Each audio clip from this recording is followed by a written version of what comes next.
Of the bidding process, correct? Yes. As a result of non-responsiveness of all the bids, correct? As a result of non-responsiveness. Yes, after Global Fund differed with the KEMSA Technical Evaluation Committee. Did the Deputy President have anything to do with that? I would not say. Would you associate that to the Deputy President? I am not competent to talk about that. I am asking, do you associate that process with the Deputy President? I cannot comment on that. You will comment. Do you associate because I don't know.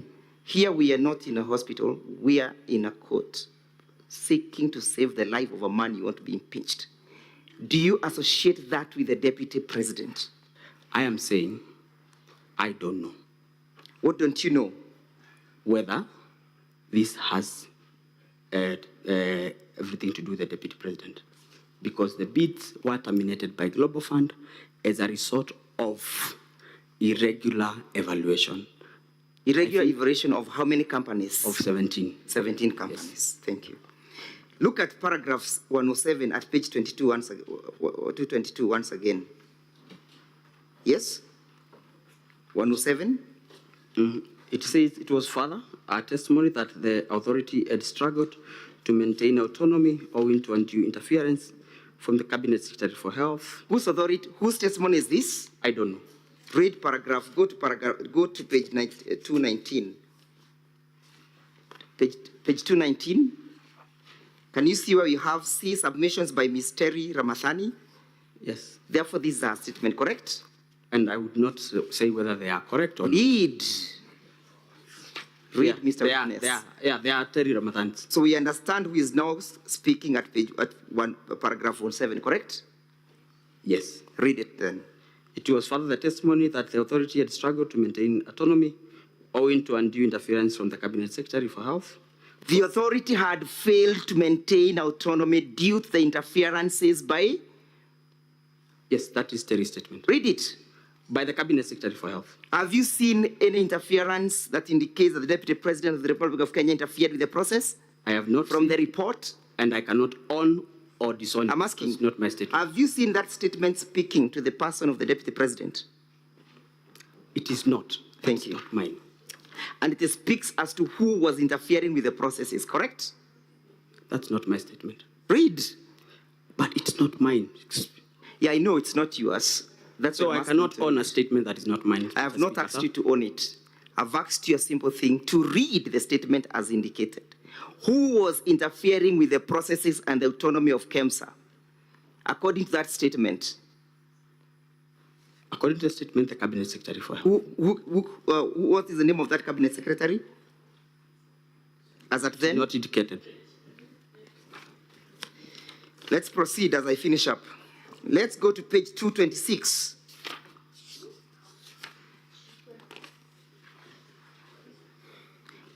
At paragraph 136, what is the Assembly Parliament saying?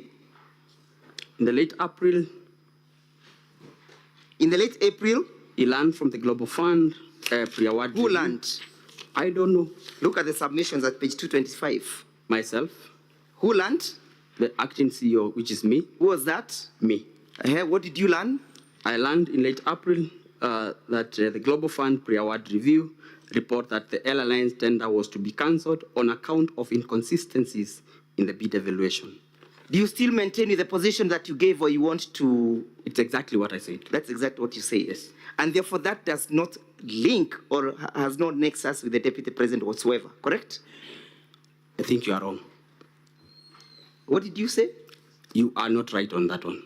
Read, what does the statement say? What did you say? What did you say in Parliament? It says the Global Fund pre-award review that airline tender was to be cancelled on account of inconsistencies in the evaluation. It is the inconsistencies in evaluation that recommended an award to a bidder that had not paginated documents, which was a mandatory requirement. I have not asked you that question that you're attempting to answer. I have just simply asked you to read what you stated before Parliament. Then a question will follow. And you read in verbatim. I have read? Yes, read it again. I learned that the Global Fund pre-award review report that the LLN tender was to be cancelled on account of inconsistencies in the bid evaluation. And What was the reason for the cancellation? Inconsistencies in evaluation. In evaluation. Yes. Who was evaluating that tender? Technical Evaluation Committee. Does the Deputy President sit in that tender committee for evaluation? He doesn't. Was he involved? Okay, let's look at paragraph 38. Yes? Again, what are you saying at paragraph 138? 138 says, he further maintains that the advisory to the PS, State Department of Public Health and Professional Study, on the alleged inconsistency in the technical specification neither passed through his office or the head of department for the strategic programs, health programs, but was forwarded directly to the PS by one Dr. Omar, the head of malaria program. Mr. Witness, you are aware why we are here, yes? Yes, I am. Do you understand the charge in respect to this matter that the Deputy President is facing? I am here to... Do you understand? I understand.